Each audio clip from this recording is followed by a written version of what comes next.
The final piece of our toolbar is the layout dropdown. This allows you to control the layout that Unity is currently in. By default, this is going to be in the wide layout, but you could change it to, say, the 2x3 layout or the 4-split layout.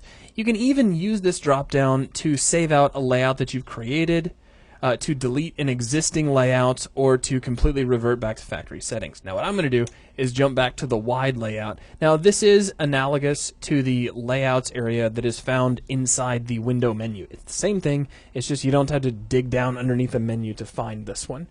And really with that, we have wrapped up the entirety of the toolbar. So just a quick review from left to right. We have our transform tools along with the hand tool, which is kind of like an extra viewport navigation button on its own. We have control over our pivot, whether or not it's in the center of an object or at the actual location of that object's pivot. We can control whether or not we're transforming on a local or on a global basis. We have play, pause, and step. Those are our play controls in the middle of the toolbar. We have our layers drop down, which allows us to control the visibility of any layers we've created, and also gives us access to layer editing, which is not something that we're not going to handle that here. We'll do that in its own videos. And then finally, we have what we just covered, which is our various layouts we have access to. That, however, will wrap up this video. Thanks a lot.